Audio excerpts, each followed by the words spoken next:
ஆகாஷ்வாணி.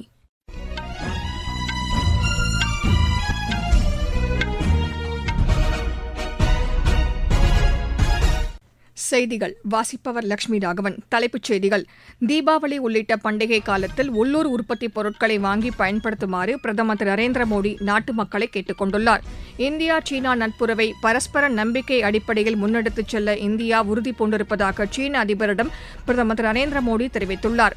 சுயசார்பு இந்தியாவை உருவாக்க நாட்டு மக்கள் அனைவரும் சைக்கிள் பயணத்தை மேற்கொள்ளுமாறு மத்திய அமைச்சர் டாக்டர் மன்சுக் மாண்டவியா வலியுறுத்தியுள்ளார்.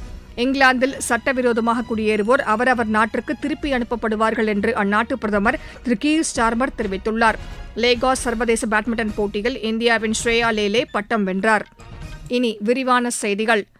வரவிருக்கும் தீபாவளி உள்ளிட்ட பண்டிகை காலத்தில் நாட்டு மக்கள் அனைவரும் உள்ளூர் உற்பத்திப் பொருட்களை வாங்கி பயன்படுத்துமாறு பிரதமர் திரு நரேந்திர மோடி கேட்டுக் கொண்டுள்ளார். அகில இந்திய வானொலியில் மக்களிடையே மனம் திறந்து பேசும் மன் கி பாத் நிகழ்ச்சியில் பிரதமர் இதனை தெரிவித்தார். எனதருமை நாட்டு மக்களே, வரவிருக்கின்ற நாட்களில் பல பண்டிகைகள் ஒளிகூட்ட வரவிருக்கின்றன. இந்த பண்டிகைகளின் போது நீங்கள் சுதேசி பற்றிய எண்ணத்தை எப்போதும் மறந்துவிடக்கூடாது. பரிசுகள் என்றால் பாரதத்தில் தயாரிக்கப்பட்டவையாக இருக்க வேண்டும். ஆடைகள் என்றால் அவையும் பாரதத்தில் தயாரிக்கப்பட்டவையாக இருக்க வேண்டும். அலங்காரங்கள் என்றால் அவையும் பாரதத்தில் தயாரிக்கப்பட்டவையாக இருக்க வேண்டும். விளக்குகளும் பாரதத்தில் தயாரிக்கப்பட்டவையாக இருக்க வேண்டும். இப்படி அனைத்து பொருட்களும், வாழ்க்கையின் அனைத்து தேவைகளும் சுதேசியாக இருக்க வேண்டும்.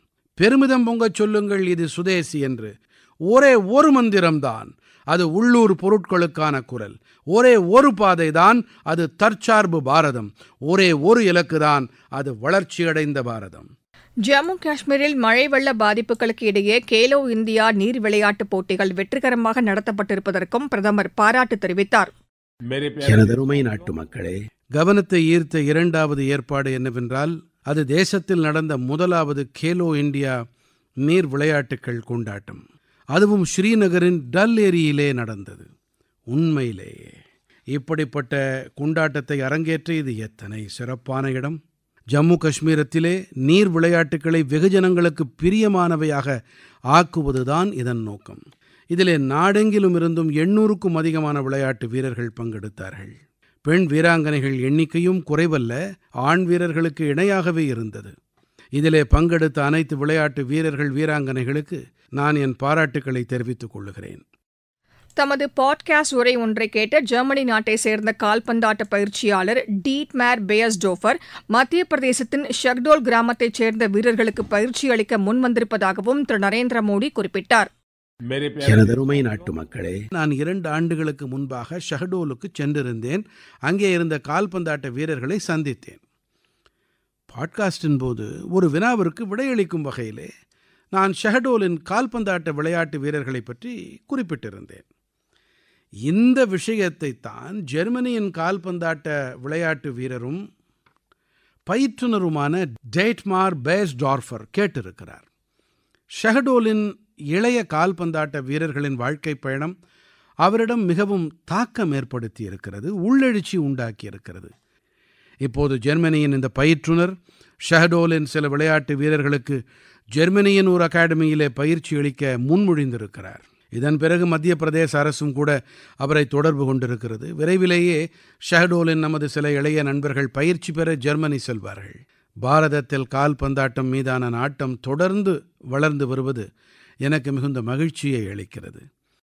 யுபிஎஸ்சி எனப்படும் மத்திய அரசு பணியாளர் தேர்வாணையத்தால் நடத்தப்படும் தேர்வுகளில் மிக குறைந்த மதிப்பெண் வித்தியாசத்தில் தேர்வு பட்டியலில் இடம்பெற முடியாமல் போகும் மாணவர்களுக்கு வேலைவாய்ப்பு அளிப்பதற்கென பிரதிபா சேது என்ற டிஜிட்டல் தளம் உருவாக்கப்பட்டிருப்பதையும் பிரதமர் சுட்டிக்காட்டினார்.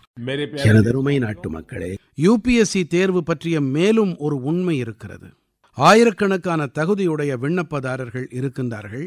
அவர்களுடைய உழைப்பும் கூட யாருக்கும் சளைத்தது அல்ல.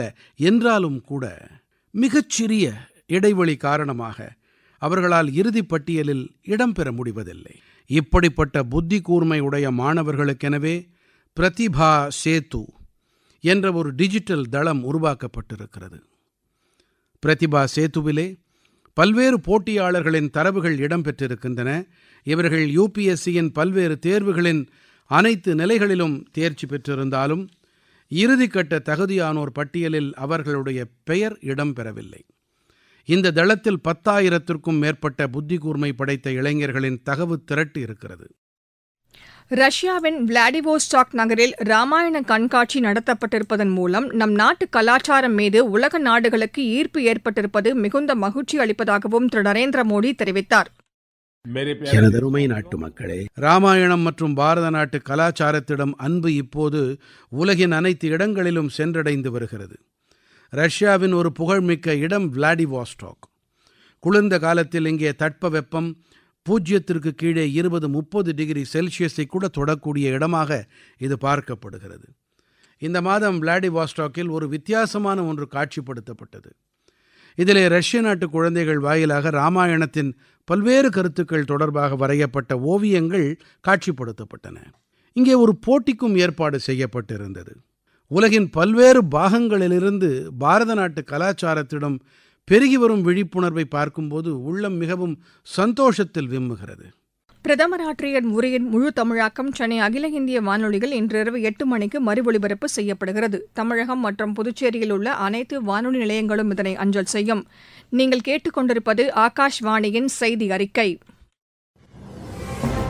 மோடி அரசின் 11 ஆண்டுகள் உலக பொருளாதாரத்தில் 4ஆம் இடம். உலக தரத்திலான கட்டமைப்பு வசதிகள். 25 கோடிக்கும் மேற்பட்டோர் வறுமையிலிருந்து மீட்பு. 86 கோடிக்கும் மேற்பட்டோருக்கு இலவச உணவு தானியங்கள். அனைத்து துறைகளிலும் வளர்ச்சி. சேவை, நல்லாட்சி, ஏழைகளின் நலன். இதுவே மோடி அரசின் தாரக மந்திரம்.